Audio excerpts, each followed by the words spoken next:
What's up, you guys? Welcome back to our YouTube channel. Once again, it is just me, but the kids will be in the video in a little bit. And today I am going to be making vegan chai cookies with 3 different types of frosting. You'll be able to choose which frosting you want to put on these cookies. I am just going to go ahead and make the cookies now, and I will frost them later with the kids. We're gonna start with our dry ingredients. I am using 3 different types of flour. I am sorry.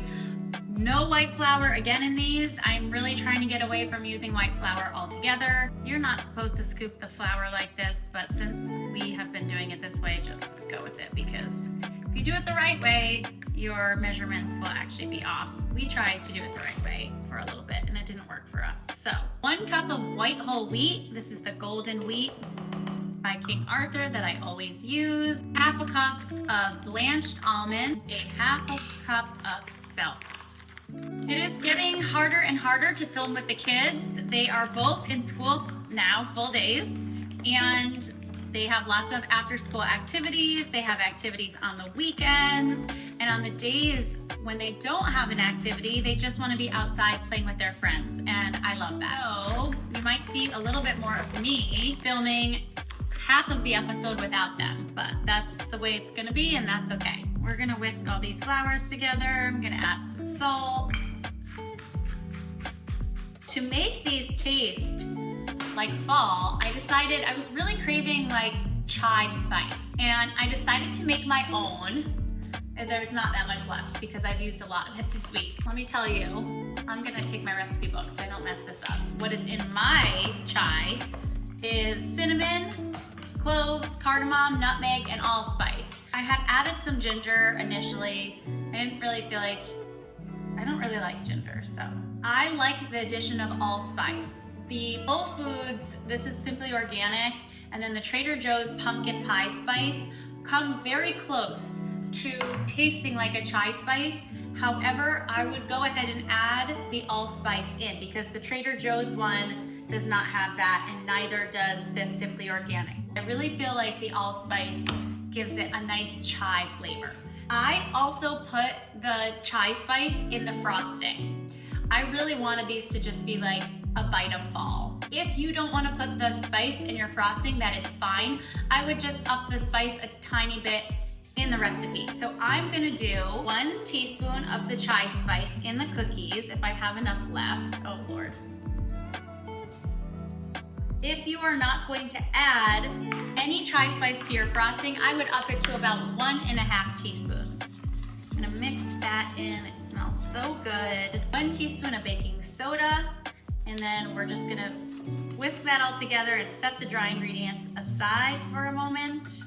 Okay, for our wet ingredients, I am doing 4 tablespoons. I'm using a plant-based butter. It is room temperature. It's been out for a bit, so it's starting to melt, but it's not melted. We are gonna do these more like your typical cookie method, which I know usually I am too lazy to do. We're gonna do that today. And then I am using monk fruit for my sweetener. I will add 1 tablespoon of maple syrup to try to retain some moisture because the first time they were a little bit too dry. I am only using 1/4 of a cup. If you are not making a frosting for these, you're gonna wanna up the sweetener, or you can go up to 1/3 of a cup or even 1/2 of a cup if you're not going to use any frosting for these, because they will not be sweet enough if you only use 1/4 of a cup. However, with monk fruit, I do feel like it is pretty sweet. We are going to cream these together. I'm just going to use a hand mixer because I'm just going to use a hand mixer.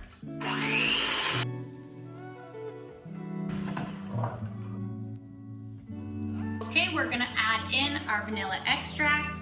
I did 1.5 teaspoons last time, but I think I'm actually gonna up it to 2 this time. We want these to have pretty vanilla flavor, so we're gonna do 2.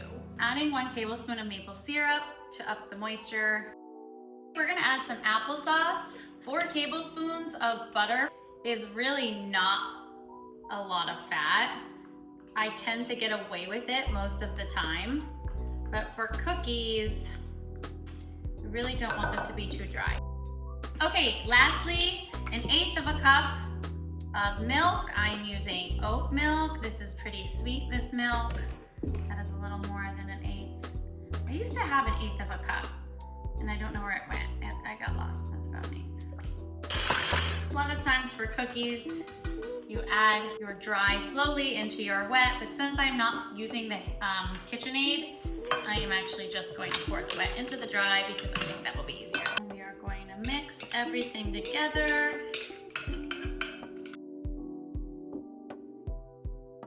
Okay, and depending on the type of flour that you use, you want to be mindful of how much moisture the flour absorbs. If your dough is too dry, you can add a tablespoon of water or milk at a time.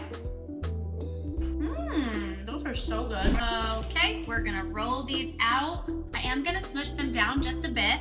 So just like that.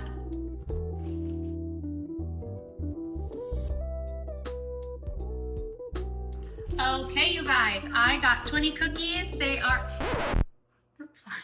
we're gonna pop them in the oven. 10 minutes was too long. I am going to start at 8 minutes on 350. We'll see how that goes. If you are not going to frost these, you can sprinkle a little bit of cinnamon sugar on the top. If not, leave them as is and we will frost them once they're done. Okay, we are back. We have our 3 frostings. We are gonna frost our cookies. We have eaten a few, they are good as is. We're gonna go ahead and frost them. So here we have a cream cheese frosting. I used my cream cheese frosting from my carrot cake. I will link the recipe. Actually, I'm just gonna write the recipe below. So this is like a cream cheese frosting. I chose not to add any more of my chive or pumpkin spice to it. If you would like to add some, go for it. Let me know how it comes out. This is a date caramel sauce. I just blended up some dates with a little bit of milk and water and a bit of the pumpkin pie spice. And then this is a peanut butter frosting. This has peanut butter and some powdered sugar and also a bit of the pumpkin pie spice. You guys want to pick which frosting you want? You want the, okay, that's a good choice. Spice on top, what do you think? I think that's good. Could you put mine? Ooh, that looks really good, buddy. Oh gosh. You want to on that yours too? Yep. Maybe mine. Ooh, good job. I like the way that you did that. All right, cheers. Cheers. You want to taste it? What happened to my mommy? I might like this frosting the best. I don't know. It's really hard to decide. Each frosting is going to give the cookies a bit of a different flavor. I think this is the right frosting for the cookie, but you have options. All right, guys, we hope that you try these cookies and that you try one of the frostings. Let us know what you think. This is a great fall cookie. Don't forget to like and subscribe, and we'll see you next time. Bye, guys.